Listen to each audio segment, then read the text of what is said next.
a nightmare that never loosened its grip. Andrew Cole, arms flailing, swallowed by blackness, Jacob's eyes snapped open in the dark. The dream dissolved, but a new sound clawed at his skull, a raw, insistent scraping against the barracks door.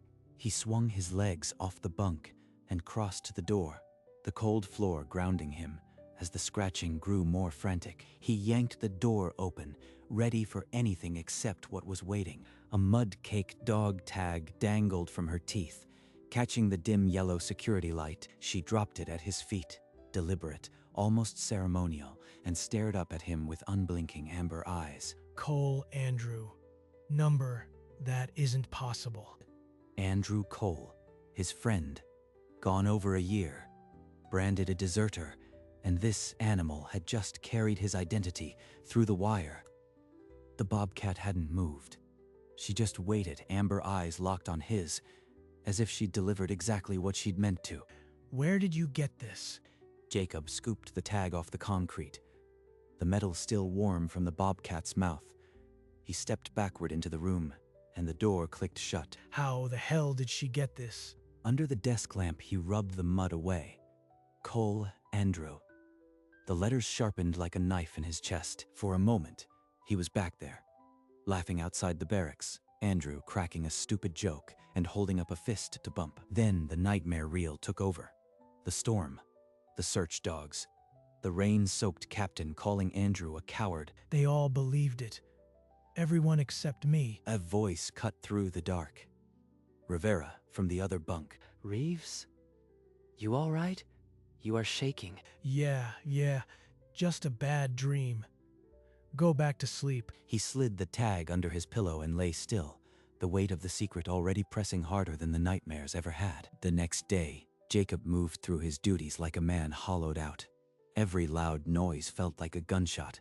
Rivera shot him worried glances, but Jacob never met his eyes. As dusk painted the sky orange, a familiar shape appeared near the fence line.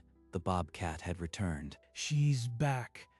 What do you want from me? He retrieved the bowl from the morning and filled it with water, setting it on the concrete with careful hands. The Bobcat drank deep, then sat back on her haunches, watching him with those amber eyes, patient as a ghost. In his next therapy session, Dr. Liu leaned forward, her pen still.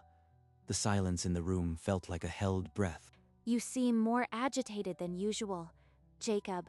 Has something changed since our last session? Tell her. Just say it. A dog tag, a Bobcat, Andrew's name. No, just the same nightmares. That night, the Bobcat returned. Jacob sat beside her bowl on the cold concrete, and finally he spoke the words that wouldn't come inside. Andrew, I don't know what she wants me to find, but I can't let you stay a deserter. At morning formation, Captain Harris caught Jacob's 1,000-yard stare and kept him back after the others filed out. Reeves, you are a ghost. Missing drills, losing focus. If there's something you need to say, now's the time. Tell him about a Bobcat and a dog tag. He'll have me in a psych ward before lunch. Jacob gave a clipped non-answer, the kind drilled into every soldier. Harris dismissed him, but the quiet threat stuck in the air. That night, the nightmare twisted. Andrew wasn't falling, he was staring up from a dark hole, reaching a hand, his voice raw. Jacob, don't leave me down here. Please, the truth is rotting with me. Jacob shot awake, drenched in sweat, to the sound of frantic scratching. The Bobcat was back, yowling, pleading, a sound that cut deeper than any human cry. All right. God help me. I'll do it. I can't carry this alone. He pulled the dog tag from under his pillow, walked to Rivera's bunk, and shook his roommate's shoulder. Rivera, wake up. I need you to see something, and I need you to believe me. A dog tag? Who's Reeves? You are shaking like a leaf. Andrew Cole. A Bobcat brought it. Scratched at the door. I've been feeding her for days. Whoa, slow down, Andrew. The guy who... You are saying a wild cat carried his tag onto base? I know how it sounds, but look at it. That's his. And she keeps coming back like she wants me to follow. Rivera held the tag under the lamp, thumb tracing the raised letters. He didn't laugh. He looked sick, then angry. All right, I believe you. We need to tell Harris.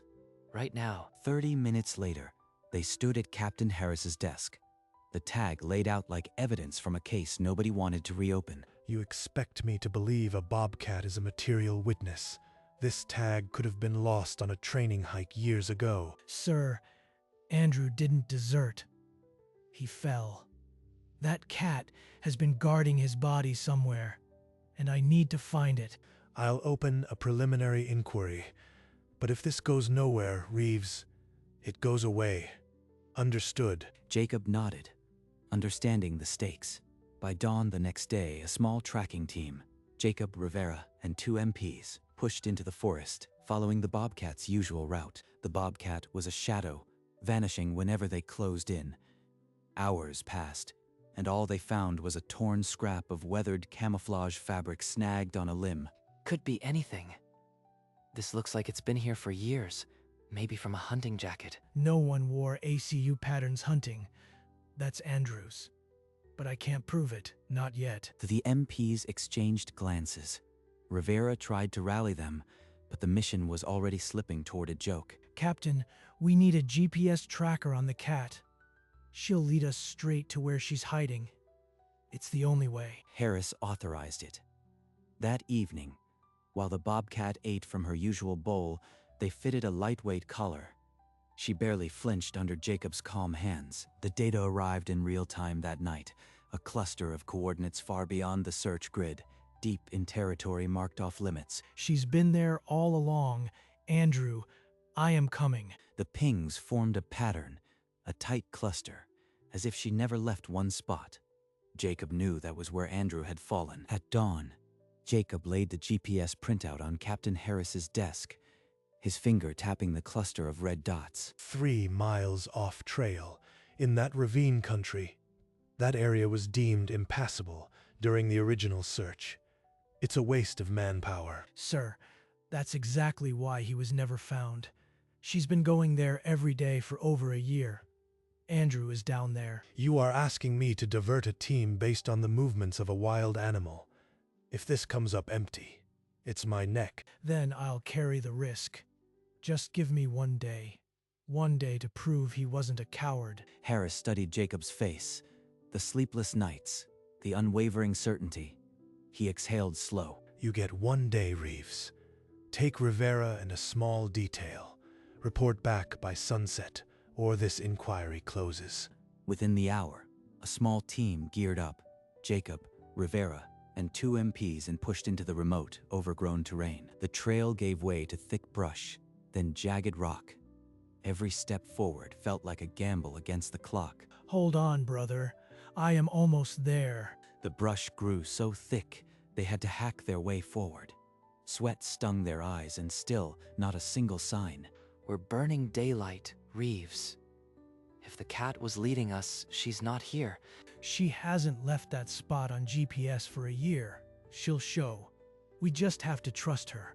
And then, like a mirage, the Bobcat was there, perched on a ridge 20 feet up, amber eyes fixed on them. There. She wants us to follow. They scrambled after her, but she melted into a thicket and never came out. In her wake, they found scattered debris, a rusted can, a tattered tent flap, an old boot, remnants of a hiker's camp, not a soldier's grave. This isn't military, just trash. We need to head back before we lose the light. The MPs nodded, already turning their backs.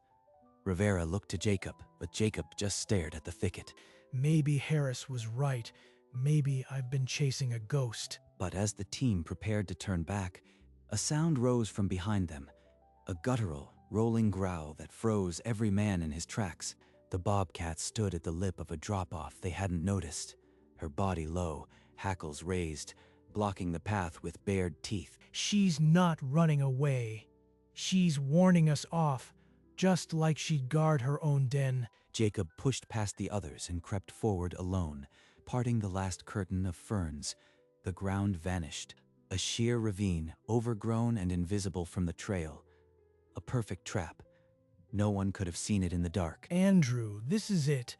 You fell here. The bobcat hissed, positioning herself squarely between Jacob and the drop. Her message was unmistakable. This ground is mine to protect. Rivera, get over here. You have to see this. The team hurried over, their flashlights piercing the gloom. Far below, something glinted, metal, half buried in the leaf litter. Get me a rope. I am climbing down. Rivera anchored the rope. Jacob clipped in and stepped backward into the void. The rock was slick, the roots treacherous. He descended hand over hand, the bobcat above now silent, watching his every move. His boots hit the ravine floor with a soft thud. He unclipped and raised his flashlight, the beam cutting through the gloom. Something glinted among the leaf litter. A chain, half buried. He knelt and brushed aside the dirt. Another dog tag, cleaner than the first. Cole, Andrew. Andrew, it's really you. Then the flashlight found the rest. A skeletal hand, the faded fabric of an ACU sleeve, his friend's final resting place. Jacob's legs buckled. He sank to his knees, the tag slick with mud and tears. The bobcat had protected this spot for over a year. Rivera, I found him. He's down here. Above, the bobcat lay on the ledge, her amber eyes calm for the first time. She had finally passed the burden to someone who could finish it. Within the hour, the recovery detail rappelled down with body bags and forensic kits. The ravine became a quiet, sacred site. We'll take care of him, Reeves. You should step back. Number. I need to understand why she stayed. He walked a slow circle around the clearing, and then he saw it. A hollow scooped beneath an ancient root system, lined with fur and dried leaves. The den was empty, but the scent of milk still hung in the air. She'd had cubs here. And recently, 20 feet from the den, his boot struck a small mound of stones, a makeshift grave. Next to it, a second, smaller mound. She lost them, both of them, and then she brought me here. The bobcat had lost her cubs near where Andrew fell. She had transferred her vigil from her own dead to the only other body she could protect. She wasn't just guarding him, she was mourning. Harris, hearing this over the radio, fell silent. The deserter case was no longer about a missing soldier. It was about a wild animal's loyalty. Back at base, Captain Harris moved with brutal efficiency. The remains were sealed, DNA swabs taken, and a priority request sent to the medical examiner. I'll push the reclassification up the chain, but the same cat that cracked this case is about to pop. She needs a vet. I'll stay with her. She's the only reason we found Andrew. She deserves that. By evening, the bobcat lay sedated on a padded table in the base veterinary unit, a gentle monitor beeping her steady heartbeat. The vet confirmed. She was within days of giving birth. 2 cubs visible on the ultrasound, healthy but cramped. When the sedation wore off, Jacob sat beside her in the dim-lit enclosure. The bobcat blinked, then stretched, her gaze settling on him. You trusted me with the worst. Now let me take care of you. The next morning, Harris and Colonel Mason convened in a closed office. The evidence was irrefutable, but politics weighed heavy. A formal review board will be convened, but it won't happen overnight. Keep the cat stable, Reeves, and keep your head. Jacob nodded. The weight of 2 battles settling on his shoulders, one for a dead friend's honor, one for a living animal's future. The review board convened in a sterile room. The evidence spread like an accusation. Colonel Mason presided, his expression unreadable. Sergeant Reeves, you are asking us to overturn a desertion charge because of a wild cat. That's a dangerous precedent. Sir, that cat guarded Andrew's body for a year after losing her own cubs. She didn't know he was a deserter. She only knew he was alone. Jacob laid it out. The dog tags, the GPS cluster, the den 20 feet from the remains. The board members exchanged glances, their skepticism softening. I vouched for Reeves when this started. The evidence is there. The kid didn't run. He died on that training hike. A senior board member leaned forward, tapping a pen. The room held its breath. The DNA will confirm it. We'll reconvene in 48 hours. Until then, the desertion stands. Dismissed. Jacob left the hearing with his heart hammering. He went straight to the enclosure, where the bobcat lay panting on her blanket. Her sides heaved. The cubs were restless. The vet had warned him, any day now, maybe sooner. 48 hours. Just hold on, girl. The truth can't be delayed now. The next 2 days stretched like years. Jacob slept in the chair beside the bobcat, his neck stiff, but he never left her side. The call came at noon. The DNA matched. The remains were specialist Andrew Cole. The board reconvened within the hour. This board finds no evidence of desertion. Specialist Andrew Cole died in the line of duty. All charges are dismissed. He's not a deserter. He never was. I can finally tell his mother the truth. He hurried back to the enclosure. The bobcat was panting hard now, each breath a low rumble.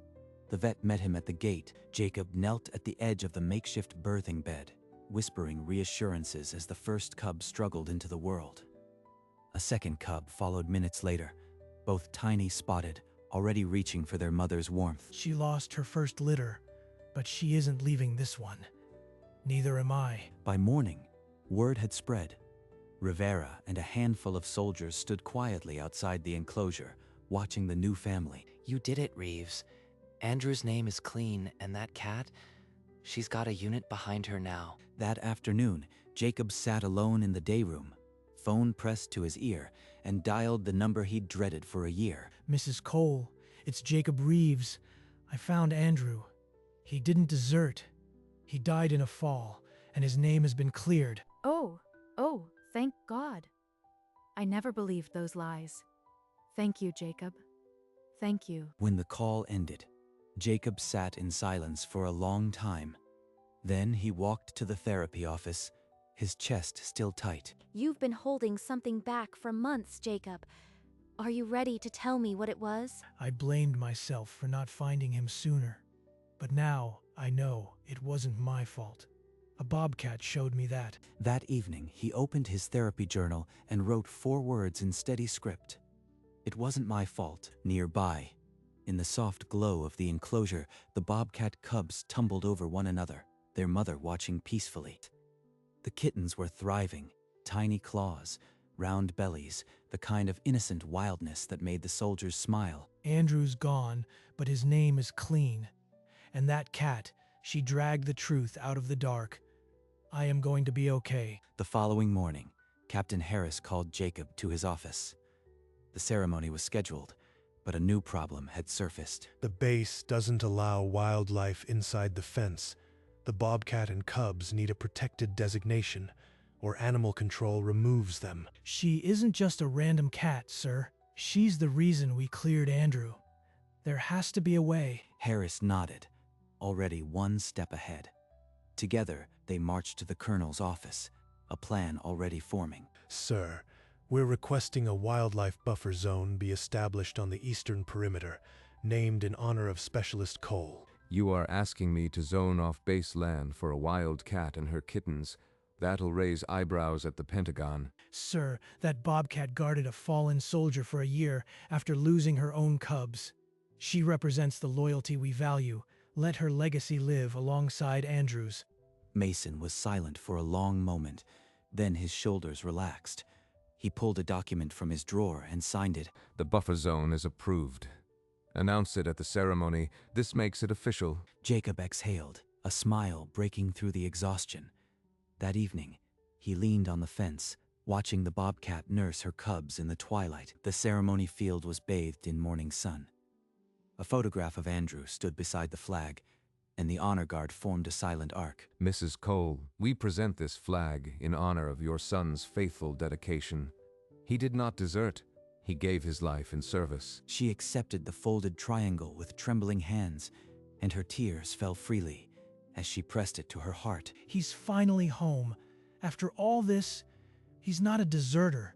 He never was. At the far edge of the field, near the tree line, the bobcat sat with her 2 cubs, her amber eyes fixed on the gathering. Effective today, the eastern perimeter is designated the Andrew Cole Wildlife Buffer Zone.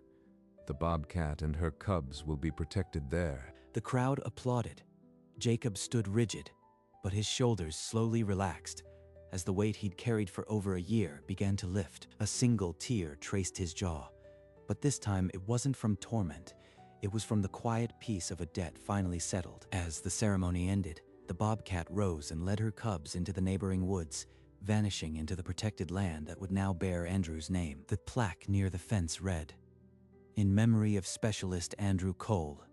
May this land remain wild in his honor." The unit would never be the same. Later that afternoon, Jacob walked alone to the small military cemetery, a single white flower in his hand. He knelt and laid the flower against the stone.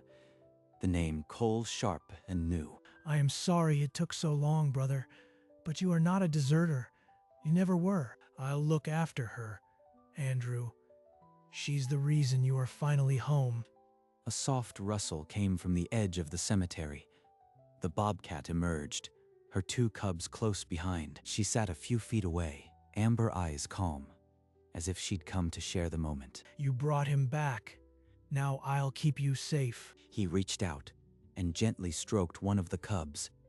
For the first time in over a year, a genuine smile broke across his face. Over the following days, the bobcat family became a common sight on base. Soldiers would pause to watch the cubs play. Andrew's gone, but his name is clean. And this cat, she dragged the truth out of the dark. I am finally at peace. Within a week, the buffer zone sign was mounted on a post near the fence, and the cubs had grown bold enough to chase grasshoppers. Look at them go. The unit's morale has never been higher. They're like our fuzzy mascots. Andrew would have loved this. That evening, Jacob sat in Dr. Liu's office, his therapy journal open on his lap. You've written through the hardest parts, Jacob. Your progress is remarkable. I still have bad days, but the nightmares are fewer. The guilt, it's smaller now. He handed her the journal, and she read aloud the words he'd written weeks before. "It wasn't my fault."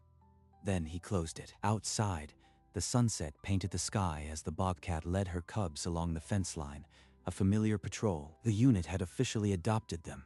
No one would ever call Andrew's name a disgrace again. I carried his shame for so long.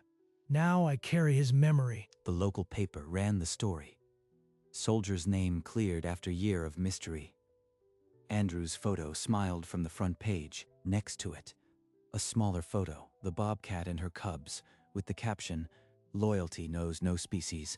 Jacob pinned the clipping on the unit bulletin board, right above the duty roster. Everyone should know the truth now. That evening, he stood at the new buffer zone sign, the sun bleeding into the tree line.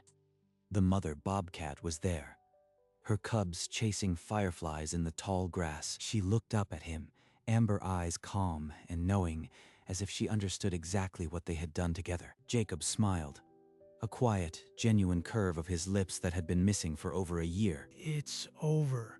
He's honored. She's safe. The wind stirred the sign, and for the first time in over a year, Jacob felt the weight he'd carried finally disappear. Early the next morning, Jacob sat on a rock near the buffer zone fence, a steaming cup of coffee in his hand.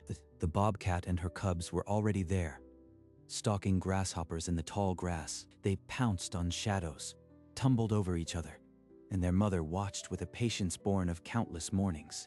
You did good, Cole. The bobcat raised her head, amber eyes meeting his. She held his gaze for a long moment, then returned to her play. The sun broke over the horizon, spilling gold across the base, the watchtower, and the quiet field. He's finally at peace. And so am I. The cubs galloped past him, and the mother followed, her tail flicking contentedly. Jacob sipped his coffee, the warmth spreading through him. There was no hurry, no dread, only the morning and the quiet truth. Whatever came next, he knew Andrew's name would never be dishonored again, and the bobcat's legacy would live on in the land that bore his friend's name. The buffer zone sign stood still in the morning light, paw prints fresh in the dirt beneath it. Jacob rose from the rock, and the bobcat lifted her head as if waiting for him. He walked toward the base, and she fell in behind him, her cubs tumbling at her heels. They moved together, a soldier, a wild cat, and two new lives bound by a truth that had set them all free. The base around them was waking up, the sunrise painting the buildings gold. At the memorial plaque, a single flower still rested, undisturbed. The bobcat passed it, sniffed the stone, then continued into the wild. Jacob stood at the fence, watching them disappear into the buffer zone. He smiled, a quiet, enduring peace settling over him. A title card appears. In memory of Specialist Andrew Cole. Fade to black.